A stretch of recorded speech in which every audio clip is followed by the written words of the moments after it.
Recap on a few of these. These are terms that we've actually seen now the ideas behind each of these terms. Let's just make sure that we have the terminology correct. I do fully appreciate there's an awful lot of kind of fairly nasty is the wrong word, tricky words in this chapter, in particularly in this chapter. So a gene, like I said, it's a stretch or a section of DNA that codes for a characteristic. Actually, what that really generally means is it codes for the production of a protein, of a specific protein. So a gene is a section of DNA that codes for a protein, a particular protein. So the amylase gene codes for amylase. The cellulase gene codes for cellulase. The hemoglobin gene, what does that code for? It codes for the hemoglobin protein, and so on. So you have all these genes for muscle protein, for hair protein, for skin protein, for enzymes, for hormones, for all these proteins. Proteins run the show. So we have different versions of these genes. And in an individual, often, the two versions you have are absolutely identical, right? But sometimes they can be different. So we call them alleles. They are versions of a particular gene that one comes from one parent, another comes from another parent. They come in humans, we have a pair of alleles in every cell for every gene. Right? We've got two different versions of it. Like I said, not always different. In fact, most of the time not different, mostly the same, but they can be different. If they're the same, which is the usual situation, then that pair of alleles is known as a homozygous. Sorry, the alleles, the cell or the organism is known as homozygous for that particular gene. Right? If the alleles are different, so say, a mixture of a purple and white flower colored gene, then you have a heterozygous individual, heterozygous cell or heterozygous organism. Now, these two definitions, so far, the definitions are straightforward. When it comes to dominant and recessive, I really would advise you to be really extra careful with this. And I would totally avoid the word masked, because sometimes they will accept this in a marking scheme, other times they won't accept it. And they could easily just decide to pull the rug any year and go, no, you know what, masking, because masking is actually straightforward, it's wrong. Masking is not what's going on, right? Dominant genes do not mask recessive genes. What they do is, in a situation where you have a heterozygous, where you have a dominant and a recessive, say you have purple and white alleles in the same cell. The result of that is that the recessive allele, the white one, is not expressed, right? That's because of the presence of the dominant allele. What it's not doing is it's not masking anything, right? The purple gene doesn't mask the white one. That's not what's going on. So, but what it does mean is that the recessive is not being expressed, right? So it's not coming out in the physical appearance of the organism. So the only time you're going to see a recessive allele is if it's in the homozygous situation. So if there's two white alleles together, then that plant will be white. If there's two purples together, it'll be purple. But importantly, if it's purple and white alleles together, it's still going to be purple. That's the heterozygous condition. So dominant alleles are those that are fully expressed, whether they're in the homozygous, two purples together, or the heterozygous condition, purple and white together. Recessive, only expressed in the homozygous condition, two whites together. Okay, so that's alleles. In the case of tall, for example, you'll have two big T, that's a tall pea plant. You could have small versions of that, small alleles or dwarf alleles, they're small t. And you'll only get a dwarf plant if it's homozygous for dwarf. If it's a mixture of both, if it's a heterozygous big T, small t, those plants are going to be tall, because the dwarf trait is only expressed in the homozygous condition. Okay, whereas dominant alleles are expressed in the homozygous or the heterozygous condition. So what we talked about there, we were talking about the genotype versus the phenotype. Genotype is what's under the hood. The genotype is what the genes are. If you look at the genes, what genes does it have? That's genotype, right?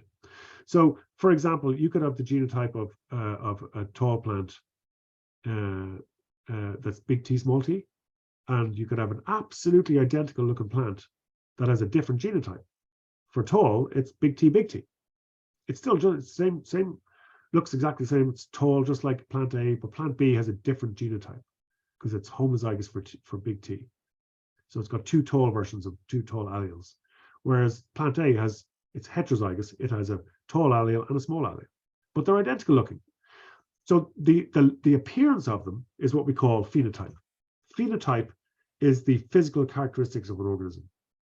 It's due to not just the genotype, but also the environment as well.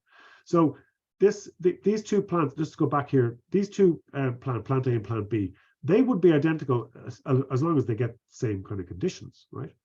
So they'll both end up being tall. But supposing you took either one of those plants and you didn't give it enough sunlight and you didn't give it enough, water, and you didn't well, they wouldn't work out to be so tall anymore. That's because the physical appearance of an organism is not just down to its genes, it's also down to, how it's brought up, whether it's, its nutrition and in the case of plant, it's sunlight, all that stuff, right? So environment, that's what phenotype is. Now, when we're talking about phenotype, we're generally just talking about the result of the genotype, because when we're looking at things like plant studies and hamsters and Rowan horses, we're assuming that the environment is kind of perfect, that they're getting all the food they're supposed to be getting and everything is hunky-dory.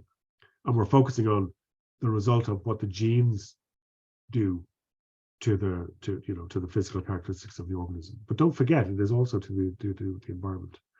So you can have the same phenotype resulting from different genotypes. That's the tall, like I said. You can have two tall plants look exactly identical, but under the hood, they've got different genotypes. Okay.